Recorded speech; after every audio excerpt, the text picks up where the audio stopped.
Y'all, it ain't no joke out here in these streets. Let me tell you why. I have a client. I am their developer, and they had their site done by someone else before. So whenever you have a website and you switch to another provider, then you're always going to have issues, and it's most common with websites. So if you're going to use like a service or anything like that, you want to make sure you sign up for any service related to your website or your business, period. You want to sign up in your name. And the reason is because when you get ready to change providers, you need to be able to access the account or hand them a set of credentials. I have an actual video that shows people how to or the most common things that they need to do in order to protect their website, which is their business. And the main things you need to know is you should be responsible for buying the domain name, registering it. The domain name costs anywhere from 6 to 35 or $40 per year.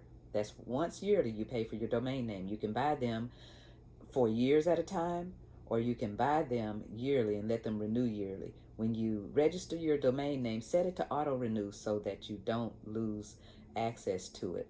And if you register it for more than 1 year, it's easy to let it slip. I registered my main website domain for 5 years at a time, which is great. At least it used to be great because the search engines give your website preference, more ranking, if you register it for a number of years. But what happens is, what if you change your credit card and you forgot that you changed it? Or what if you forgot that the domain expired all those years later, or forgot that it was time for renewal?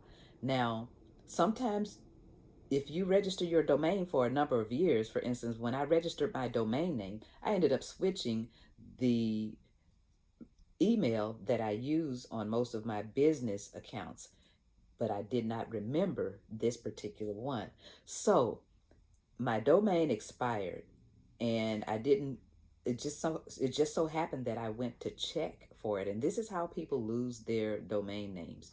I just so happened to go and check my website for some reason. I was looking to see if this specific video, if I needed to change it out, and found out that my website was expired. So register your own domain name, renew it for 1 year at a time, and make sure to set it to auto renew. The next thing you do is make sure you pay for your own hosting. If you plan on managing it in house, and if you are planning on doing, depending on the kind of website, there are platforms, website platforms, that if you build your site on a website platform, let's say Squarespace or Wix or ClickFunnels, if you build your website on one of those platforms and you have to start over, there's no other platform like that. You have to start over with all of your content. You just have to trash everything you had. And good luck to getting your rankings back if you had any rankings to begin with. One of the things that people don't really know how to do when they're taking over a website is to maintain the client's existing ranking in the search engine. You spent a lot of time getting your site to rank, and you don't want to lose that by switching your website and losing the ranking that you had. And I've experimented and I've done that. I've owned hundreds of websites and domain names. And when you let one of them expire and you have to start over, then it starts your ranking process all over again, because Google is looking at the date that that domain name was registered. Now, with AI, it may change in that there can be a history, like the website archives that can go back and look at websites from 10, 15 years ago, what those websites look like. Um, it'd be interesting to go back and take a look at mine. I've done it before.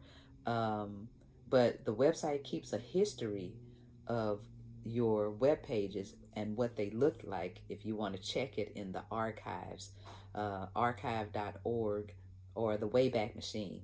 You can see what your website looked like in 2010, depending on, how it was set up, and uh, if it was captured, if the history was captured for your website, it will be there. So anyway, I said that, or this came up because I was having that issue with my client, and sometimes you will have those situations where you run into issues with a service provider and they are not working in your best interest, and then some of them will work with you, some of them won't work with you and try to tarnish your name, and then you have to play cleanup on the web to get rid of stuff that is not related to you. Going back to my training on SEO, if you have a lot of listing, do a Google search on your name. If you have a lot of listings that are in your business name, but you didn't put those listings out there, then you'll want to clean them up.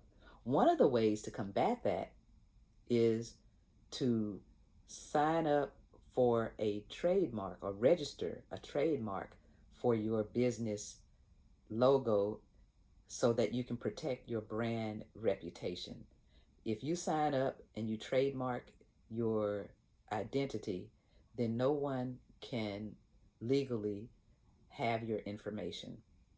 And we'll talk about trademarks and registration in another video, but I just wanted to share that with you because that has been a sore spot and still continues to be a sore spot, which is why many people are doing their websites themselves. However, if you're using a platform, we'll talk about that in another video also, you still don't have control. You need to be able to have control over what happens with your website and the content on it. On the website, you need to be able to access it or give access. You need to know how to provide limited access so that when you hire someone to help you, they can help you and have the access they need without damaging or ruining or deleting all of your hard work. I'm Rhonda K, and I hope what I had to say today will help you out along the way.